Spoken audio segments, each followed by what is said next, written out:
ஜெய் ஸ்ரீராம். என்னோடய யூடியூப் பார்க்குறவங்க லைக் பண்ணுங்கள், ஷேர் பண்ணுங்கள், சப்ஸ்கிரைப் பண்ணுங்கள். இங்கே மழை பெய்யுதுங்க. இந்த ஆந்திரா மிர்ச்சி பஜ்ஜி செய்யலான்ட்டு எடுத்து வச்சுருக்கேன். இது எப்படி கட் பண்ணுறோன்னா, இந்த பின்னாடி அந்த இது இருக்குது பாருங்கள், இந்த காம்பு, அதை அப்படி தான் வைக்கணும்.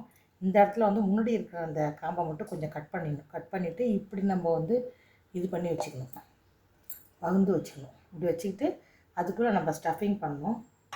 இந்த இடத்துல பார்த்திங்கன்னா உங்களுக்கு தெரியும், இது வந்து இப்படி கட் பண்ணி முன்னாடி இருக்கிறத கட் பண்ணி எடுத்துட்டேன். அப்புறம் பார்த்திங்கன்னா அந்த பின்பக்கமும் அந்த வாலோடு வச்சுருக்கேன். இந்த ஸ்டஃபிங் என்னென்னு பார்த்திங்கன்னா, இது வந்து தனியா, வெள்ளை எள்ளு, ஜீரகம், இதை ட்ரை ரோஸ்ட் பண்ணிவிட்டு நம்ம குறைன்னு அரைச்சி வச்சுக்கணும். மூணும் ஒரே அளவில், ஒரே டேபிள் ஸ்பூனு இல்லாட்டி டீஸ்பூன், உங்களுக்கு எவ்வளோ வேணுமோ அளவு இது மூணுத்தையும் நம்ம அரைச்சி வச்சுக்கணும். அரைச்சி வச்சுக்கிட்டு பவுடராக இல்லாட்டி பவுடராக இருக்குன்னு அவசியம் இல்லை, குறைன்னு அரைச்சி வச்சுக்கணும். இதை வந்து நம்ம என்ன செய்யணும்னா, இந்த புளி கரைச்சி வச்சுருக்கேன். புளினா சும்மா கொஞ்சமாக, புளி வந்து ரொம்ப கொஞ்சமாக கரைச்சி வச்சுருக்கேன். அந்த இதெல்லாம் எடுத்துகிட்டு அதில் அதை மிக்ஸ் பண்ணி இதை தான் நம்ம ஸ்டஃப் பண்ண போகிறோம். மிளகாவில் ஸ்டஃப் பண்ணிவிட்டு அதை வந்து நம்ம பஜ்ஜியாக போட போகிறோம். இப்போ நான் இதில் வந்து இது மிக்ஸ் பண்ணிக்கிறேன். இது பாருங்கள், இந்த இதில் வந்து அதை மிக்ஸ் பண்ணிக்கிறேன். மிக்ஸ் பண்ணி இதை வந்து நம்ம ஸ்டஃப் பண்ணுவோம். இதை ஸ்டஃப் பண்ணியாச்சு. இதை வந்து நம்ம இப்போ இந்த பஜ்ஜியில் ஸ்டஃப் பண்ணுவோம்.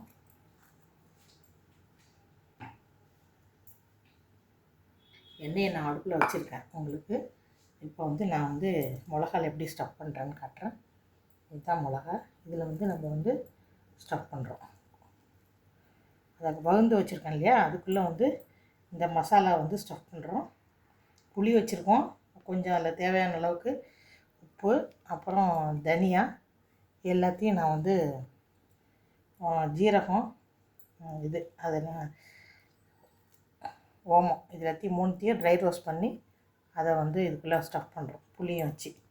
இதில் வந்து மேல் மாவு என்னன்னு பார்த்தீங்கன்னா, நம்ம பொதுவாக வந்து பஜ்ஜிக்கு என்ன போடுவோம், பெருங்காயம் போடுவோம். இந்த மிர்ச்சி பஜ்ஜிக்கு வந்து இவங்க என்ன போடுவாங்கன்னா, பெருங்காயத்துக்கு பதிலாக ஓமத்தை வந்து கையால் லேசாக க்ரஷ் பண்ணிவிட்டு அது நான் வந்து இப்போ ஒரு டீஸ்பூன் அளவுக்கு போட்டிருக்கேன். நீங்கள் எவ்வளோ மாவு போடுறீங்களோ அதுக்கு தகுந்த மாதிரி நீங்கள் போட்டுக்கலாம். இதை வந்து பஜ்ஜிக்குள்ளே இதை ஸ்டஃப் பண்ணிவிடுங்க. ஸ்டஃப் பண்ணிட்டு நான் இப்போ எல்லாத்தையும் ஸ்டஃப் பண்ணிகிட்ருக்கேன், உங்களுக்கு காட்டுறேன். இந்த மசாலா மீந்தால் கூட நீங்கள் வேறு ஏதாவது சமையல் பண்ணும்போது காயில் போட்டால் கூட டேஸ்ட்டு நல்லா தான் இருக்கும். ஒரு வேளை மீந்துடுச்சுன்னா நான் எனக்கு வேணுங்கிற அளவு கரெக்டாக போட்டிருக்கேன். இந்த நல்லா மழை பெய்கிற டைமில் இந்த மாதிரி செஞ்சு கொடுத்தீங்கன்னு வச்சுங்க, வீட்டில் இருக்கவங்க ரொம்ப பெரியவங்களாக இருக்கட்டும், சின்ன பசங்களாக இருக்கட்டும், எல்லாருமே ரொம்ப லைக் பண்ணி சாப்பிடுவாங்க. இது ரொம்ப ஃபேமஸ்ஸு. இங்கே ரோட்லலாம் வந்து போட்டு விற்பாங்க. நான் ரோட்டில் வாங்க மாட்டேன்.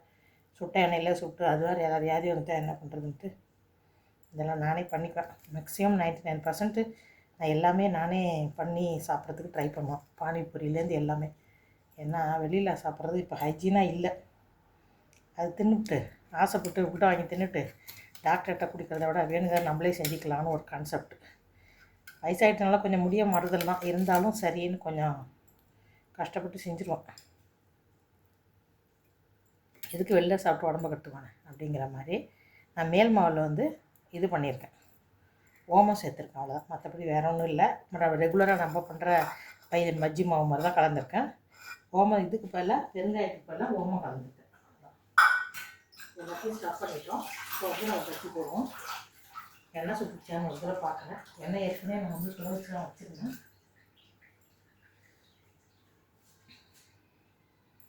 இன்னும் கொஞ்சம் சுட வச்சுக்கோம். ஏன்னா ரொம்ப சிம்மில் வச்சுருந்தேன், இல்லாட்டி வந்து அது இதாகிடும்ட்டு. செஞ்சோடனே நம்ம பஜ்ஜி மாவு போட்டுடலாம்.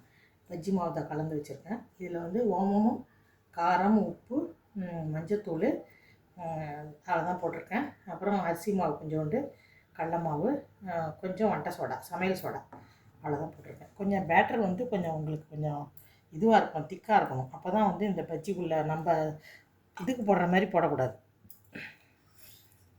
ஆலு பஜ்ஜிக்கு நம்ம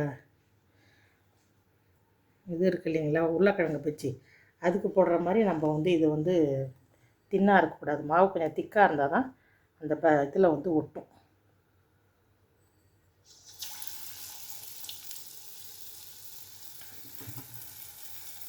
அதனால் அதை மட்டும் கொஞ்சம் பார்த்துக்குங்க.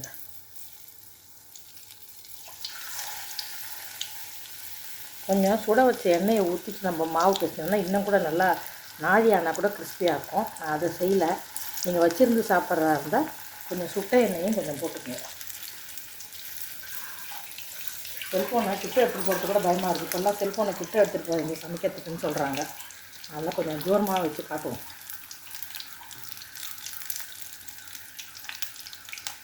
அதனாலே சமையல் வீடியோ போகிறதுக்கு இப்போல்லாம் கொஞ்சம் பயமாக இருக்கேன். நானே பிடிச்சிட்டு செய்ய வேண்டியதாக இருக்கேன். அதனால் எங்கே செல்ஃபோன் கிட்ட எடுத்துகிட்டு போய் இந்த கரண்ட்டு ஷாக்கை ஏதாவது ஆயிடுச்சுன்னா என்ன பண்ணுறது பயமாக இருக்குது.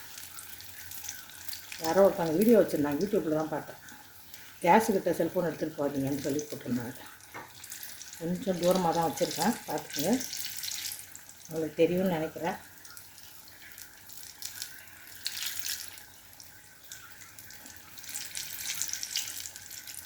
இந்த மிளகா வச்சோடனே நம்ம இப்போ வந்து இதே மாதிரி எல்லா பஜ்ஜியும் போட்டுக்கலாம். கிட்டத்தட்ட இன்றைக்கி 10 பஜ்ஜி வரும். எனக்கு இருக்கிறதேமோ 3 பேர் தான். அப்படி சாப்பிட்லாம் கூட 4 பஜ்ஜி சாப்பிட்லாம். வீட்டில் செஞ்சது இல்லையா, ஒன்றும் பண்ணாது நம்மளுக்கு.